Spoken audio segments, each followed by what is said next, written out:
Welcome to GP business by Praveen. ఈరోజు మనం మాట్లాడే టాపిక్ వచ్చేసి 10,000 రూపాయల పెట్టుబడితో స్టాక్ మార్కెట్లో ట్రేడింగ్ చేయొచ్చా. ఇదే టాపిక్. చాలామంది అనుకుంటారు స్టాక్ మార్కెట్లో ట్రేడింగ్ చేయాలంటే చాలా పెద్ద మొత్తంలో ఇన్వెస్ట్మెంట్ కావాలి, మేబీ 3 lakhs 5 lakhs 10 lakhs ఉంటే కానీ స్టాక్ మార్కెట్లో వర్క్ చేయలేము అనుకునే చాలామంది అనుకునే వాళ్ళు ఉంటారు. సో స్టాక్ మార్కెట్లో ట్రేడింగ్ చేయాలి అనుకుంటే పర్టికులర్గా ఇంత అమౌంట్ ఉండాలి, ఇంత అమౌంట్ ఉంటేనే ట్రేడింగ్ చేయడానికి వస్తుంది అనేది ఏమీ లేదు.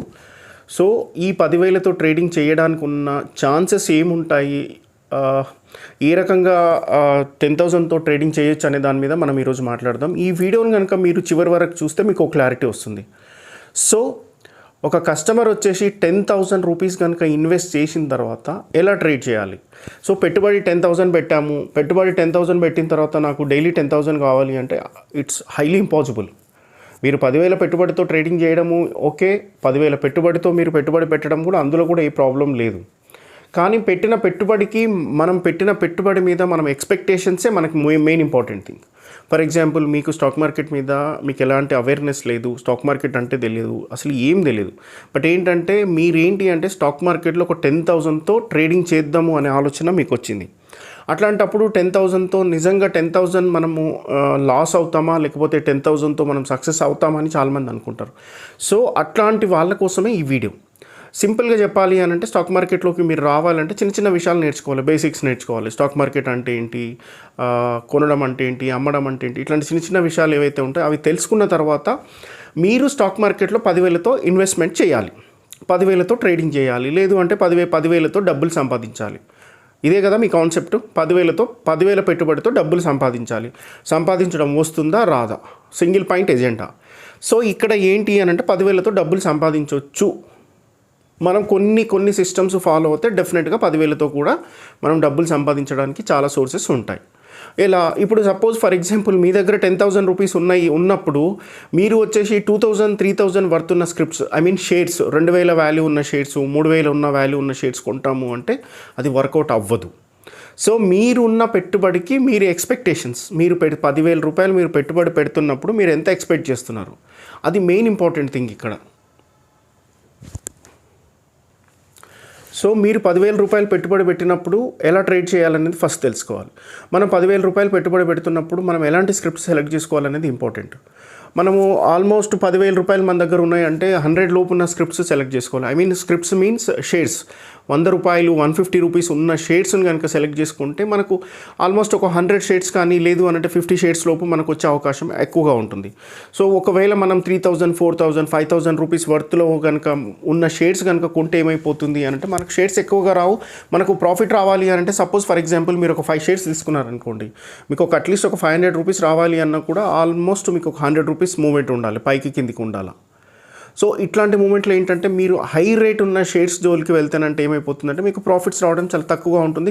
మోర్ ఓవర్ ఏంటంటే హెవీ బ్రోకరేజెస్ ఉంటాయి. సో నేను అనేది ఏంటి అని అంటే మీరు 10,000 రూపాయలతో మీరు ట్రేడింగ్ స్టార్ట్ చేయాలి అనుకున్నప్పుడు ఫస్ట్ మీరు మీ లాస్ ఎంతో మీరు డిసైడ్ చేసుకోండి. ఆ 10,000లో మీరు ఎంత లాస్ వరకు బేర్ చేయగలుగుతారు మీరు ఫస్ట్ అది డిసైడ్ చేసుకోండి. ఫర్ ఎగ్జాంపుల్ నేను ఒక 3,000 4,000 వరకు బేర్ చేయగలుగుతా, ఆ తర్వాత నేను బేర్ చేయలేను అని అనుకుంటే మీరు అక్కడికి ఫిక్స్ అయిపోండి. ఫస్ట్ మీరు లాస్ ఎంత అనేది మీరు ఫిక్స్ అయిపోండి. తర్వాత నెక్స్ట్ వచ్చేసి ఏంటి అని అంటే మీరు డైలీ ట్రేడింగ్ చేద్దాం అనుకుంటున్నారా, లేకపోతే ఆపర్చునిటీ ఉన్నప్పుడు కొనిపెట్టేసి, అవకాశం ఉన్నప్పుడు కొనిపెట్టేసి అది మళ్ళీ పెరిగినప్పుడు అమ్మేద్దాం అనుకుంటున్నారా, ఇది మీరు ఫస్ట్ డిసైడ్ చేసుకోండి. లేదు అని అంటే మీరు లాంగ్ టర్మ్ ఇన్వెస్ట్మెంట్ అంటే మీరు 10,000 రూపాయల పెట్టుబడితో షేర్లు కొనేసి అలాగే వదిలేద్దాము, ఒక 1 year 2 years కోసం మనము షేర్స్ బై చేద్దాం అనుకుంటున్నారా.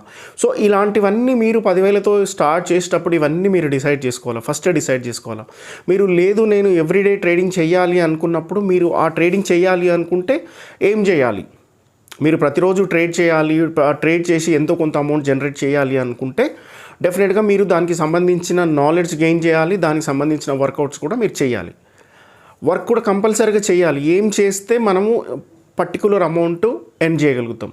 మోర్ ఓవర్ ఏంటి అని అంటే మీరు ఒక 10,000 రూపీస్ ఇన్వెస్ట్మెంట్ చేసిన తర్వాత ఒకరోజు ఎంత గెయిన్ చేయాలనుకుంటారు, ఎంత ఎర్న్ చేయాలనుకుంటున్నారు అనే దాని మీద మీకు ఒక క్లారిటీ ఉండాలి, డెఫినెట్గా క్లారిటీ ఉండాలి. మీరు క్లారిటీ లేకుండా ఎక్కడో ఒక దగ్గర కొనడము, లేదు అని అంటే అక్కడెక్కడో స్టక్అప్ అయిపోవడము, మీరు కొన్న తర్వాత షేర్స్ పడిపోవడము, మళ్ళీ పెరగకపోవడము, అమౌంట్ అంతా స్టక్అప్ అయిపోవడం, ఇట్లాంటివన్నీ జరుగుతూ ఉంటాయి. సో మీరు నిజంగా స్టాక్ మార్కెట్లో మీరు సక్సెస్ అవ్వాలి అనుకుంటే 10,000తోనే సక్సెస్ అవ్వాలి అనుకుంటే డెఫినెట్గా మీరు ఏంటంటే మీరు ఎంత సంపాదించాలనుకుంటారు. మీరు ఫస్ట్ థింగ్ ఏంటంటే డే ట్రేడ్ చేద్దాం అనుకుంటున్నారా, లేకపోతే షార్ట్ టర్మ్ కోసం ఇన్వెస్ట్ చేద్దాం అనుకుంటున్నారా, లేకపోతే లాంగ్ టర్మ్ కోసం ఇన్వెస్ట్ చేద్దాం. ఈ మూడిట్లో మీరు ఫస్ట్ మీకు ఒక క్లారిటీ ఉండాలి. ఏం చేద్దాము అనుకుంటున్న దాని మీద క్లారిటీ ఉండాలి. మీరు డే ట్రేడ్ చేయాలి అనుకుంటే కాన్సెప్ట్ వేరుగా ఉంటుంది. షార్ట్ టర్మ్ కోసం అంటే అది మనం ఆ ట్రేడ్ చేసే విధానం వేరుగా ఉంటుంది. లాంగ్ టర్మ్ అంటే టోటల్ డిఫరెంట్ అనమాట. దేనికి దానికి సంబంధం ఉండదు. మీరు ఇంట్రాడే చేద్దాము అనుకున్నప్పుడు ఏంటంటే మీరు డిసిషన్స్ అనేవి స్పాట్లో తీసుకోవాల్సి వస్తుంది. ఆ డేకు సంబంధించి మాత్రమే మీరు డిసిషన్స్ తీసుకోవాల్సి వస్తుంది. సో మీరు ఒకవేళ ఇంట్రాడే చేయాలి అనుకుంటే మీరు పర్టికులర్గా ఒక 3-4 స్క్రిప్ట్లు సెలెక్ట్ చేసుకోవాలి. 3-4 కంటే ఎక్కువ ఉండొద్దు. 4 అనేది కూడా చాలా ఎక్కువ అయిపోతుంది. ఒక 3 స్క్రిప్ట్స్ అయితే మీరు సెలెక్ట్ చేసి పెట్టుకోవాలి. ఆ 3 స్క్రిప్ట్లకు సంబంధించి మాత్రమే మీరు ట్రేడింగ్ చేయాలి. ఎప్పుడైనా సరే మార్కెట్ అగెనిస్ట్గా వర్క్ చేయొద్దు. ఒకవేళ మార్కెట్ పాజిటివ్గా ఉంది అనుకోండి, మార్కెట్ పాజిటివ్గా అంటే గ్రీన్లో ఉంది, మార్కెట్లు అన్నీ ప్లస్లో ఉన్నాయి అన్నప్పుడు మీరు ప్లస్లోనే చెయ్యాలి. మార్కెట్లో ట్రేడ్ మాత్రం ప్లస్లోనే చేయాలి. ఎలా ప్లస్లోనే చేయాలి అని అంటే పర్టికులర్గా ఇప్పుడు సపోజ్ ఫర్ ఎగ్జాంపుల్ ఎస్బీఐ ఉందనుకోండి. ఎస్బీఐ ఈరోజు మార్కెట్లన్నీ ప్లస్లో ఓపెన్ అయినాయి, ఎస్బీఐ కూడా ప్లస్లో ఉంది. ఈరోజు డే హై వచ్చేసి ఒక 10 రూపీస్ హైలో ఉందనుకోండి. ఫర్ ఎగ్జాంపుల్ 530 రూపీస్ ఈరోజు మార్నింగ్ ఓపెన్ అయింది, 530 రూపీస్ ఓపెన్ అయింది. హై వచ్చేప్పటికి 540 ఉంది. ఇప్పుడు ప్రజెంట్ రేట్ కూడా కరెంట్ రేటు కూడా 540 నడుస్తుంది అనుకోండి. మీరు అప్పుడు ఏం చేయాలంటే you should wait for down. మీకు కొంచెం కిందికి వచ్చేంత వరకు వెయిట్ చేయండి. ఫర్ ఎగ్జాంపుల్ ఒక 535, 534 ఆ రేంజ్లో వచ్చినప్పుడు మీరు బై చేయండి. 40కి 540కి పోయింది కదా, ఇక్కడ నుండి ఇక్కడ 10 రూపీస్ అప్ అయింది కదా అని చెప్పి ఎర్లీ మార్నింగే మిడ్ సెషన్లో కనుక మీరు షార్ట్ చేస్తే అది ఇంకా పెరిగే ఛాన్సెస్ ఉంటుంది. కాబట్టి డెఫినెట్గా మార్కెట్కి అగనెస్ట్గా మాత్రం ఎప్పుడు ట్రేడ్ చేయకండి. మార్కెట్ ట్రెండ్ ఎలా ఉంటే ఆ రకంగానే ట్రేడ్ చేయండి. ఇది ఇంట్రాడే చేసేటప్పుడు. డెఫినెట్గా ఇంకోటి ఏంటంటే స్టాప్ లాస్ అనేది కంపల్సరీ. మీరు 10,000తో స్టార్ట్ చేసినా, ట్రేడింగ్ చేసినా, 10 lakhsతో ట్రేడింగ్ చేసినా స్టాప్ లాస్ అనేది మ్యాండేటరీ. ఏ ట్రేడర్ అయినా సరే స్టాక్ మార్కెట్లో సక్సెస్ అవ్వాలి అని అంటే డెఫినెట్గా కంపల్సరీ మెయింటైన్ చేయాల్సిన టూల్ ఏదన్నా ఉంది, ఇంపార్టెంట్ టూల్ ఏదన్నా ఉంది అంటే అది స్టాప్ లాస్ ఒకటే. అన్ని టూల్స్ వేరు, స్టాప్ లాస్ అనే టూల్ వేరు. We can not compare with others. వేరే దానిలతో దీన్ని కంపేర్ చేయలేం. ఏముందిలే స్టాప్ లాస్ పెట్టకపోతే ఏమవుతుంది, ఇంకా కొంచెం కిందికి వెళ్ళిన తర్వాత వెయిట్ చేద్దాం, లేదు అంటే రేపు తీసుకుందాం. మీరు ఒక సిస్టానికి ఒక సిస్టమ్ అనుకున్న తర్వాత ఆ సిస్టమే ఫాలో అవ్వండి. ఆ సిస్టమ్ని మాత్రం ఎప్పుడు డీవియేట్ చేయకండి. ఫర్ ఎగ్జాంపుల్ మీరు 2 రూపీస్ స్టాప్ లాస్ అనుకున్నారు అనుకోండి, పర్టికులర్ ఒక ఎక్స్ అనే స్క్రిప్ట్తో మీరు ట్రేడ్ చేస్తున్నారు. 2 rupees stop loss, 2 rupees profit అనుకున్నారు అనుకోండి, లేదు 3 rupees profit, 2 rupees stop loss అనుకున్నారు అనుకోండి, డెఫినెట్గా 2 రూపీస్ స్టాప్ లాస్ మాత్రం మీరు రెస్పెక్ట్ చేయండి. అవసరమైతే 1 రూపీ 90 పైసకు ఎగ్జిట్ అయిపోండి. బట్ డెఫినెట్గా స్టాప్ లాస్ అనేది మాత్రం డెఫినెట్గా మెయింటైన్ చేయండి.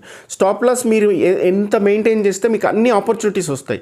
ఒక డేలో కనుక మీరు ఇంట్రాడే ట్రేడింగ్ చేస్తున్నట్లయితే స్టాప్ లాస్ అనేది మెయింటైన్ చేస్తే మీకు నెంబర్ ఆఫ్ టైమ్స్ ట్రేడ్ దొరుకుతుంది.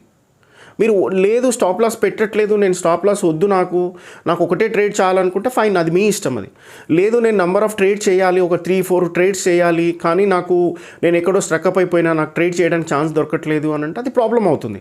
సో మీరు డెఫినెట్గా 3-4 కనుక మీరు అటెంప్ట్ చేయాలి, 3-4 టైమ్స్ ట్రేడ్ చేయాలి అనుకుంటే డెఫినెట్గా స్టాప్ లాస్ అనేది మెయింటైన్ చేయండి.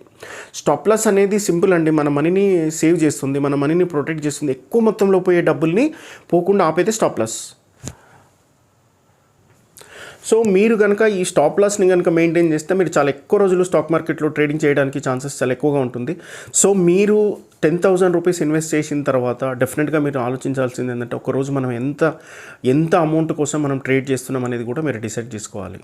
సింపుల్ అంటే మీరు 10 రూపీస్ కనుక మనం మార్కెట్లో కనుక దాన్ని రొటేషన్లో పెడితే 300 రూపీస్ వస్తుంది. 3 రూపీస్ ఇంట్రెస్ట్ అనుకున్నా కూడా 300 రూపీస్ వస్తుంది monthly. I'm not talking about the day, ఒక రోజు గురించి మాట్లాడట్లేదు. మంత్లీకి వచ్చేసి 30 డేస్కి వచ్చేసి 300 రూపీస్ వస్తుంది. మీరు మంత్ మొత్తానికి కలిపి 600 రూపీస్ ఎక్స్పెక్ట్ చేయండి. మీరు ఈజీగా 600 రూపీస్ గెయిన్ చేయొచ్చు మార్కెట్లో. 10,000 రూపీస్ పెట్టి 1 మంత్ కష్టపడితే 600 రూపీస్ కోసం వర్క్ చేయాలనంటే డెఫినెట్గా ఖచ్చితంగా మీరు అంతకంటే 6% కంటే ఎక్కువ ఎక్స్పెక్ట్ చేయడము అనంటే మీ డబ్బులు మీరు పోగొట్టుకోవడమే. 6% అనేది కూడా చాలా ఎక్కువ. అది 6% ఎప్పుడు మీకు బేసిక్స్ తెలిసి ఉండి స్టాక్ మార్కెట్ పైన ఎంతో కొంత అవేర్నెస్ ఉన్న తర్వాత మాత్రమే మీరు 6% ఎక్స్పెక్ట్ చేయాలి. అది కూడా మంత్లీ 6% ఎక్స్పెక్ట్ చేసి మీరు ఇయర్ మొత్తానికి 7,200 వస్తుందా లేదో చూసుకోవాలి. ఒక మంత్లో 600 రావచ్చు, ఒక మంత్లో 1200 రావచ్చు. Based on your knowledge, based on your trading, మీరు ట్రేడింగ్ చేసేదాన్ని బట్టి మాత్రమే ఉంటుంది. సో మీరు ఖచ్చితంగా 10,000తో కనుక ట్రేడ్ చేయాలి అని అంటే మీరు పెద్దగా రిస్క్ చేసి ఎక్కువ స్ట్రెస్ తీసుకొని ట్రేడ్ చేయాల్సిన అవసరం లేదు. సింపుల్గా కొన్ని సిస్టమ్స్ ఉంటాయి, ఆ సిస్టమ్స్ని నేర్చుకోండి. మార్కెట్లో ఏ టైంలో ఎంటర్ అవ్వాలి, ఏ టైంలో ఎగ్జిట్ అవ్వాలి. సపోజ్ ఫర్ ఎగ్జాంపుల్ 9:15కు మార్కెట్ ఓపెన్ అవుతుంది, 3:30 వరకు మార్కెట్ క్లోజింగ్ టైం వచ్చేసి 3:30 అవుతుంది. మీరు ఈ 9:15కి వచ్చి 3:30 వరకు ఉండాలి అంటే ఇట్స్ నో నీడ్. మీరు 10,000 రూపీస్ ఇన్వెస్ట్మెంట్కు మీరు 9:15కి మార్కెట్లోకి రావాల్సిన అవసరమే లేదు. హ్యాపీగా 10:30కి రండి. ఎందుకు 10:30కి అని అంటే ఈలోపు మార్కెట్ సస్టైన్ అవుతుంది. 10:30 లోపు మార్కెట్లో ఉన్న వాలటిలిటీ, ఆ హై మూమెంట్ కానీ అవన్నీ తగ్గిపోయి ఒక నార్మల్ స్టేజ్కి వస్తుందన్నమాట. సస్టైన్ అవుతుంది మార్కెట్ అనేది, ఒక్కొక్క స్టేజ్కి వచ్చి సస్టైన్ అవుతుంది. సో అక్కడ ఏమైపోతుందంటే మీకు ఆపర్చునిటీస్ దొరుకుతాయి. ఒకవేళ ఆపర్చునిటీస్ దొరకట్లేదంటే వెయిట్ చేయండి. అయినా పర్లేదు, నాకు రాలేదు, నేను అనుకున్న రేట్ రావట్లేదు, నేను అనుకున్న వేలో మార్కెట్ మూమెంట్ లేదు అని అంటే వదిలేయండి. ఆ రోజు డబ్బులు పోగొట్టుకోవడం కన్నా మన డబ్బులు మన దగ్గర ఉండడం అయితే సేఫే కదా. సో మీరు డెఫినెట్గా ఏంటి అని అంటే 9:50, 10:30 తర్వాత మార్కెట్లోకి వచ్చి బై 3:10 లోపు మార్కెట్లోకి వెళ్ళి ఎగ్జిట్ అయిపోండి. మోర్ ఓవర్ ఏంటంటే యూరోపియన్ మార్కెట్స్ ఓపెన్ అయినప్పుడు కొంచెం మార్కెట్లో మూమెంట్ వస్తుంది, కొంచెం అప్పుడు కాషియస్గా ఉండండి. మరీ అంత భయపడాల్సిన అవసరం లేదు, బట్ ఏంటంటే కాషియస్గా ఉండండి. At the same time European markets అంటే తెలుసుకోండి, ఏషియన్ మార్కెట్స్ అంటే ఏంటి తెలుసుకోండి, SGX నిఫ్టీ అంటే తెలుసుకోండి, US మార్కెట్స్ అంటే తెలుసుకోండి. అసలు గ్లోబల్ మార్కెట్స్ ఏంటి, గ్లోబల్ మార్కెట్స్ దేనిపైన డిపెండ్ అయ్యి రన్ అవుతాయి, గ్లోబల్ మార్కెట్స్కు మనం ట్రేడింగ్ చేయడానికి ఏంటి సంబంధం, ఇవన్నీ చూసుకోండి, ఇవన్నీ తెలుసుకోండి. తర్వాత నిఫ్టీ మూమెంట్ ఎలా ఉంది, నిఫ్టీ ఫ్యూచర్ మూమెంట్ ఎలా ఉంది, నిఫ్టీ స్పాట్ మూమెంట్ ఎలా ఉంది, బ్యాంక్ నిఫ్టీ మూమెంట్ ఎలా ఉంది, బ్యాంక్ నిఫ్టీ ఫ్యూచర్ ఎలా ఉంది, ఈ రెండింటిపైన డిపెండ్ అయ్యి ఆల్మోస్ట్ 90% మార్కెట్ అంతా రన్ అవుతుంది. కాబట్టి ఇట్లాంటి విషయాలు తెలుసుకున్న తర్వాత మీరు 10,000తో స్టార్ట్ చేయండి. ఒక వన్ ఇయర్ కనుక మీరు ఈ జర్నీ ఇలాగే కంటిన్యూ చేయగలుగుతారు. అదే 10,000తో కనుక ఈ జర్నీ ఇలాగే మీరు లాస్ లేకుండా ప్రాఫిట్లో కనుక కంటిన్యూ చేయగలిగితే డెఫినెట్గా మీకు ఆఫ్టర్ 6 మంత్స్ అన్న 1 ఇయర్ తర్వాత అయినా సరే మీకు మంచి ఆపర్చునిటీస్ దొరుకుతాయి. చాలా ఉంటాయి స్టాక్ మార్కెట్లో. క్యాష్ మార్కెట్ ఒకటే కాదు, Nifty futures, Nifty options, bank Nifty futures, bank Nifty options, stock futures, ఇట్లా చాలా ఉంటాయి అన్నమాట. చాలా సెగ్మెంట్స్ ఉంటాయి. కరెన్సీ ఉంటుంది, కమోడిటీ మార్కెట్ ఉంటుంది, NCDX ఉంటుంది, ఇలా చాలా సెగ్మెంట్స్ ఉంటాయి. సో మీరు డబ్బులు సంపాదించాలి అనుకుంటే ఫస్ట్ ఉండాల్సింది ఏంటంటే కమిట్మెంట్ ఉండాలి, మనకు టైం సెన్స్ ఉండాలి. డెఫినెట్గా మనం ఓవర్ ఎక్సైట్మెంట్ అయితే స్టాక్ మార్కెట్లో సక్సెస్ అవ్వడానికి ఛాన్సెస్ లేదు. సో మీరు 10,000 అనేది చిన్న అమౌంట్ అనేది మీకు చిన్న అమౌంట్ అనుకోవాల్సిన అవసరం లేదు. 10,000 ఎంత అమౌంట్ ఇన్వెస్ట్ చేస్తే అదే పెద్ద అమౌంట్. సో అక్కడ సక్సెస్ అవ్వాలి. 10,000కు సంబంధించిన అంత వర్త్లోనే ట్రేడ్ చేసి అక్కడ సక్సెస్ అవ్వాలి. సక్సెస్ అయిపోయినప్పుడు ఏమైపోతుందంటే వన్స్ మీకు కనుక ఒక కాన్ఫిడెన్స్ బిల్డ్ అయినప్పుడు మీరు 10,000 ప్లేస్లో 1 lakh కూడా ఇన్వెస్ట్ చేస్తారు. సో ఫస్ట్ మీరు ఇక్కడ ఇది సక్సెస్ అవ్వాలి. ఈ 10,000లో సక్సెస్ అయితేనే మీరు ఇంకేమన్నా ఇది చేయగలుగుతారు. మీరు కనుక ఇక 10,000లో కనుక సక్సెస్ కాలేరు అనుకోండి, మీరు 10 లక్షలు పెట్టినా కూడా మీరు సక్సెస్ అవ్వలేరు. సో మీరు స్టాక్ మార్కెట్లో సక్సెస్ అవ్వాలి అనుకుంటే ఫస్ట్ మీరు చేయాల్సింది ఏంటంటే 10,000తో స్టార్ట్ చేసినప్పుడు సక్సెస్ అవ్వడానికి ట్రై చేయండి. ఒక డేలో 2 ట్రేడ్స్ చేద్దాం అనుకుంటున్నారా, 3 ట్రేడ్స్ చేద్దాం అనుకుంటున్నారా, అది మీరు డిసైడ్ చేసుకోవాలి. ఫస్ట్ థింగ్ ఏంటంటే అసలు మార్కెట్లో ఏం చేయాలి అనేది మీరు డిసైడ్ చేసుకున్న తర్వాత మాత్రమే మార్కెట్లోకి ఎంటర్ అవ్వండి.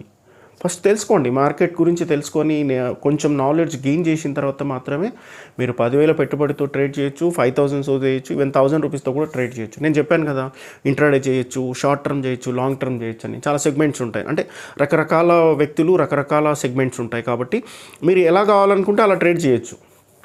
నేను 10,000తో లాంగ్ టర్మే చేయాలనుకుంటే ఫైన్, అలాగే చేయండి. దానికోసం మినిమం నాలెడ్జ్ ఉంటే చాలు, మినిమం బేసిక్స్ తెలిసి ఉంటే చాలు. కంప్లీట్ మార్కెట్కి సంబంధించిన నాలెడ్జ్ ఏం అవసరం లేదు ఇక్కడ. అలాగే షార్ట్ టర్మ్ కూడా మీరు పర్టికులర్ ఒక స్క్రిప్ట్ని సెలెక్ట్ చేసుకోండి. ఆ స్క్రిప్ట్లో మీరు అనుకున్న రేట్ వచ్చినప్పుడు ఎంటర్ అవ్వండి, మీరు అనుకున్న రేట్ వచ్చినప్పుడు ఎగ్జిట్ అయిపోండి. సింపుల్. సో ఇది స్టాక్ మార్కెట్లో 10,000తో మనం ఇన్వెస్ట్ చేస్తే, ఒకవేళ ట్రేడింగ్ చేస్తే ప్రాఫిట్స్ గెయిన్ చేసే ఛాన్సెస్ ఉంటాయా లేదనేది. సో మెయిన్గా ఏంటి అని అంటే మీరు 10,000తో స్టార్ట్ చేసినా, 1 lakhతో స్టార్ట్ చేసినా, 10 lakhsతో స్టార్ట్ చేసినా, నేను స్టార్టింగ్లో చెప్పిందే మళ్ళీ చెప్తున్నాను, మినిమం బేసిక్స్ అనేవి మ్యాండేటరీ.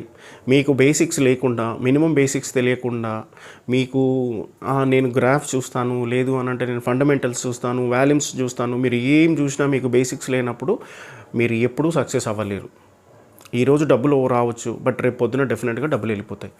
సో మీరు 10,000తో స్టార్ట్ చేసినా, మీరు ఎంతతో స్టార్ట్ చేసినా, మీరు చేయాల్సింది ఏంటి అని అంటే బేసిక్స్ నేర్చుకోవాలి. ఫస్ట్ బేసిక్స్ నేర్చుకోకుండా మాత్రం మార్కెట్లో మాత్రం ట్రేడ్ చేయకండి.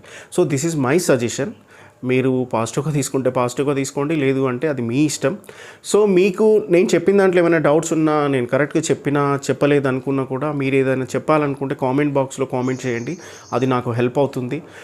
దాంతోపాటు నా రిక్వెస్ట్ ఏంటంటే ఈ వీడియోని కనుక మీరు మీ ఫ్రెండ్స్కి కానీ మీకు తెలిసిన వాళ్ళకి కానీ షేర్ చేస్తే నాకు యూజ్ అవుతుంది, నాకు స్ట్రెంగ్తెన్ అవుతుంది. సో ఈ వీడియో కనుక మీకు నచ్చినట్లయితే లైక్ చేయండి, షేర్ చేయండి, కామెంట్ చేయండి, సబ్స్క్రైబ్ చేయండి. Thank you.